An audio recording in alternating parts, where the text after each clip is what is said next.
पहिला हा व्हिडिओ पहा शेवटपर्यंत. बाकीचं मी व्हिडिओ संपल्यानंतर तुम्हाला सांगतो काय येते. रायगडावरील कचरा उचलतायत स्वयंसेवी संस्था आणि लाखो रुपयांचा मलिदा खातोय ठेकेदार. किल्ले रायगडावर 6 जून रोजी शिवराज्याभिषेक सोहळा संपन्न तर झाला, मात्र यावेळी गडावर जो कचरा निर्माण झाला त्याचे काय? यातही स्वयंसेवी संस्था पुढाकार घेत आहे. मात्र लाखोंचा मलिदा ठेकेदार खात असल्याचे प्रकरण समोर आले आहे.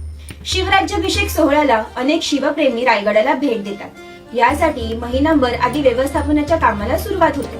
मात्र सोहळा झाल्यानंतर मोठ्या संख्येने आलेल्या शिवभक्तांकडून पाण्याचे बॉटल्स, प्लास्टिक पिशव्या, इतर खाद्यपदार्थांचे कागद गडावर टाकले जातात. त्यामुळे गडावर जो कचरा निर्माण होतो त्याची स्वच्छतेची जबाबदारी कोणाची? मुंबईसह इतर भागातील विविध स्वयंसेवी संस्था एकत्र येऊन हा कचरा उचलण्यासाठी स्वच्छता मोहीम राबवतात. या वर्षीही सोहळ्यानंतर अनेक संस्थांनी रायगडावर स्वच्छता मोहीम पार पाडली. स्वयंसेवी संघटना शिवरायांप्रती असलेल्या आदरयुक्त भावनेचे हे काम आनंदाने करतात. मात्र याची दुसरी बाजू पाहायला जाता प्रत्यक्षात या कामासाठी शासनाकडून लाखो रुपयांचा निधी दिला जातो, परंतु हे काम घेणारा ठेकेदार आयत्या बिळावर नागोबा या म्हणीप्रमाणे लाखो रुपयांचा मलिदा खात असल्याचे संतापजनक चित्र समोर आले आहे.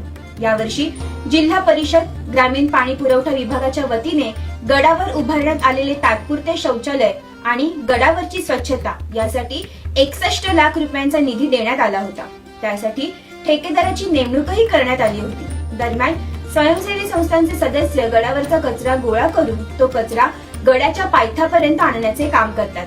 मग जर स्वयंसेवी संस्था अशा प्रकारच्या मोहिमा राबवत असतील तर मग स्वच्छतेसाठी हा लाखो रुपयांचा ठेका मंजूर करून शासन हा पैसा ठेकेदाराच्या घशात का घालत आहे असा प्रश्न संतप्त शिवभक्तांकडून केला जात आहे. याबाबत दैनिक सागरच्या प्रतिनिधींनी ग्रामीण पाणी पुरवठा विभागाचे उप अभियंता माहुरे यांच्याशी संपर्क साधून माहिती घेतली असता शौचालय उभारणे आणि स्वच्छतेसाठी एकत्रित 61 लाख रुपयांसाठी हा निधी काढलेला असून तो बोरकर नावाच्या एका इसमाच्या नावाने काढण्यात आला असल्याची माहिती माहुरेंनी सांगितली.